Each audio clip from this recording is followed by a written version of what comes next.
भारतीय रेल जो प्रतिदिन लाखों यात्रियों को एक जगह से दूसरे जगह ले जाता है, चाहे वो कश्मीर से कन्याकुमारी ले जाने का हो, चाहे वो गुजरात से असम ले जाने का हो, चाहे उत्तर हो, दक्षिण हो, पश्चिम हो, चारों तरफ से ये यात्रियों को लेता है और गंतव्य स्थान पर पहुंचाता है। एक बार फिर से भारतीय रेल ने हम भारतीय होने का सर ऊंचा किया है। और ये हम जानेंगे कि ऐसा मैं क्यों कह रहा हूं, क्योंकि भारतीय रेल ने अपने आप में एक जो कीर्तिमान स्थापित किया है वो सोचने लायक है। मैं मनीष कुमार सिन्हा भारत की बात में आपका स्वागत करता हूं। भारतीय रेल का इलेक्ट्रिफिकेशन मतलब भारतीय रेल इलेक्ट्रिक पर चलता है, कोल पर चलता है या डीजल पर चलता है। तो आज के डेट पर हम देखेंगे कि कहीं पर भी आप जाओ, भारत में आपको इलेक्ट्रिक इंजन मिलेगा। तो ये इलेक्ट्रिक इंजन वर्ल्ड में कौन कौन देश कितने परसेंटेज पर काम करती है वो आंकड़ा, जिसमें चाइना 82% पर काम करती है, यूके 39% पर काम करती है, स्विट्जरलैंड सबसे हाईएस्ट है, वो 100% वहाँ इलेक्ट्रिफिकेशन हो चुका है। और इसी के साथ रसिया जो काफी बड़ा कंट्री है वो 52% पर काम करती है।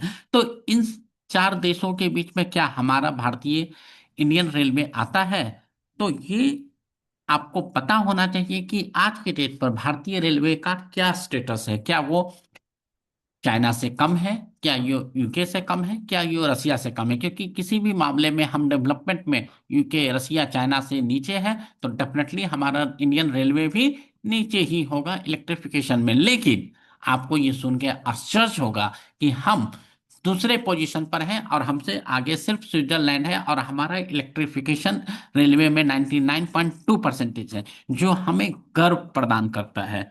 और जो सबसे इंपॉर्टेंट चीज है कि इंडियन मिनिस्ट्री ने एक इंफॉर्मेशन पुरस्कार जारी किया है, जहां पर इसने बोला है कि हमारा 100% नेटवर्क इलेक्ट्रिफाइड है, और 29 स्टेट में से 22 स्टेट में हो चुका है, और रिमेनिंग 7 स्टेट में हमारा वर्क इन प्रोग्रेस है। और ये स्टेट आपका साउथ रेलवे से रिलेटेड है, साउथ वेस्ट रेलवे से रिलेटेड है, नॉर्थ वेस्ट रेलवे से रिलेटेड है, जहां पर सारा चीज परसेंटेज मिलाते इंडिया 99.2% है। अगर ये 7 स्टेट में और कुछ डिस्ट्रिक्ट में हो जाता है तो इंडिया का इलेक्ट्रिफिकेशन इन रेलवे 100% हो जाएगा। तो ये अपने आप में काफी बड़ी उपलब्धि है, जहां पर हम वर्ल्ड में दूसरे नंबर पर आ चुके हैं, और हमसे आगे सिर्फ स्विट्जरलैंड है। और ये कि फुल बोर्ड इलेक्ट्रिफिकेशन इन रेलवे अपने आप में सोचने पर मजबूर कर देता है कि हम काफी अच्छे से डेवलप करें, और इलेक्ट्रिफिकेशन होने से पोल्यूशन भी कम होता है और स्पीड भी ज्यादा मिलता है। तो इसमें हमें बहुत सारे चीजों पर ध्यान देना है कि हमारा पटरी, हमारा जो कम्युनिकेशन है वो बहुत ज्यादा फास्ट हो रहा है, और उसके अनुसार पटरी भी चेंज हो रहा है। तो ये इस पर रेलवे लगातार ध्यान दे रही है।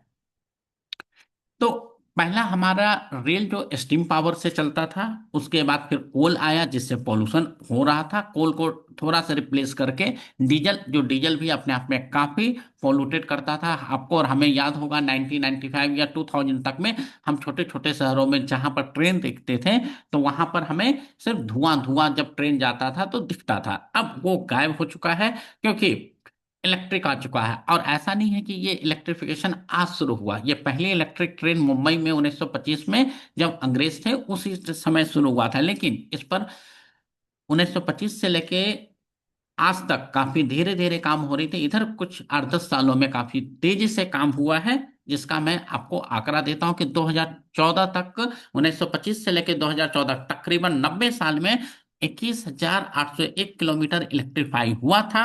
वहीं आज 2024-25 तक ये 46,900 किलोमीटर, मतलब कि जो काम आपका पिछले 90 सालों में हुआ था, 1925 से लेकर 1914 तक, अगले 10 सालों में ये सीधे दुगना से भी ज्यादा काम हो चुका है।